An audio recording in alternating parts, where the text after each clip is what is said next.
আমি আসলে মহিউদ্দিন রনি নিয়ে একটুখানি বলতে চাই যে আমরা হয় কি একটা মানুষের সাথে আমাদের আদর্শগত দ্বন্দ্ব থাকে, আমাদের নানান রকমের দ্বন্দ্ব থাকে, কিন্তু কোথাও একটা গিয়ে হয়তো আমি দেখি যে আসলে সে কি আমার ভাগের কথাটা বলছে কিনা, আমার ভাগের অনুভবটুকু করছে কিনা, আমার ভাগের যে প্রকাশটুকু সেটা করছে কিনা। এটা দেখেও আসলে কারোর সাথে মতের মিল না হলেও, কারোর সাথে আমার কথার মিল না হলেও, শব্দের মিল না হলেও তার পাশে গিয়ে দাঁড়ানো যায়। এই বইটা আসলে সময়ের চিহ্ন। আমার কাছে মনে হয় ওই বইগুলো কিংবা ওই লেখাগুলো বা ওই মানুষগুলো যারা আসলে লেখা শিল্পের সাথে জড়িত, সেটা হোক কবিতা, উপন্যাস, প্রবন্ধ, গবেষণা কিংবা আরো অনেক কিছু হতে পারে, কিন্তু সেই লেখা শিল্পের সাথে যে মানুষগুলো জড়িত তারা যখন সময়ের ক্ষতটাকে ধরতে পারে, সময়টাকে যখন হাজির করতে পারে, সেই মানুষ এবং তার সৃষ্টি থেকে যায়। জুলাই গণ অভ্যুত্থান আমার পাশে দাঁড়িয়ে আছেন, আসলে বলার কিছু নাই। আপনারা সবাই এর চেয়ে বেশি সাক্ষী বোধ হয় আর কোনো কিছু হন নাই, এর চেয়ে বোধ হয় আপনারা অনুভব বোধ হয় আর কোনো কিছু করেন নাই।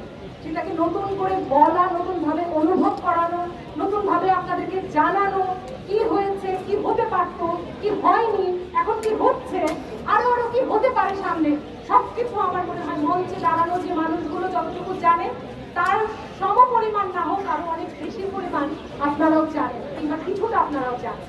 সেখান থেকে বইটা আমি পড়তে বলবো কি যে জুলাইকে আসলে মহিউদ্দিন রনি কিভাবে ধারণ করে, কারণ ও তো একটা সামনে থেকে লড়া মানুষ, আমরা পেছনে থাকি, আমরা অনেকেই পেছনে থাকি, আমাদের লড়াইটা অন্য আরেকজন করে, আমাদের আওয়াজটা, আমাদের চিৎকারটা অন্য আরেকজন দেয়। তো সেই চিৎকারটা যারা দেয় তারা আসলে সমাজকে কিভাবে দেখে, তারা এই সময়টাকে কিভাবে দেখে, তারা দেশ প্রেম কিভাবে রাখে, সত্যিকার অর্থে তাদের কাছে মানুষ কোন জায়গাটায় অবস্থান করে। এই যে জুলাই বিপ্লব, জুলাই গণ অভ্যুত্থান, জুলাই আন্দোলন বা জুলাই একটা ঘটনা যেভাবেই দেখেন না কেন, তার সাক্ষী হিসেবে একজন যখন বলে যে এখনো আমার একটা চোখ দিয়ে আমি দেখতে পাই না, তখন মনে হয় যে আসলে ঘটনাটা এখনো তো সত্যি। এটা হচ্ছে সেই সত্যি। আপনারা বইটা পড়বেন এবং আমার মনে হয় যে এটা আরো আরো সামনে অনেক বছর পরেও এই সময়টা চিহ্ন হয়ে থেকে যাবে।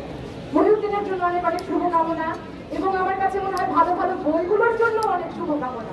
বই মেলা, বই প্রেমী, পাঠক, লেখক এই সম্পর্কগুলোর জন্য শুভকামনা, এবং আমরা সবাই যেন বই মেলার যে প্রকৃত অর্থ এবং একটা বই যে সময়কে হাজির করে সেই সময়টার যে অর্থ সেটা আমরা ধারণ করি। ধন্যবাদ। ধন্যবাদ কামরুন্নাহার মল্লিককে। এটা আমাদের পৃথিবীর ইতিহাসে যুগে যুগে যেখানে ফ্যাসিবাদ এসেছে, যেখানে স্বৈরতন্ত্র এসেছে, সেই স্বৈরতন্ত্র নিপাত যাওয়ার জন্য যে বিষয়গুলো সবসময় একসঙ্গে জেগে উঠেছে, যে আন্দোলনগুলো হয়েছে, সমস্ত আন্দোলনগুলো একটা ধারাবাহিকতায় আমাদের বাংলাদেশের ফ্যাসিবাদ নির্মূল করার জন্য এই জুলাই বিপ্লব। আর এই জুলাই বিপ্লব, এরকম বিপ্লব যখন হয় ফলে ফলে সেই বিপ্লবের পিছনে কিছু প্রতি বিপ্লব হয়ে যায় যা বিপ্লবকে মুছে ফেলতে চায়। আর এই বিপ্লবকে মুছে ফেলার যদি কোনো অন্তরায় থাকে, বিপ্লবটা যাতে ধারণ করা যায়, সেটা যদি এই বিষয়ে যদি কোনো কিছু থাকে, সেটাই হচ্ছে বই।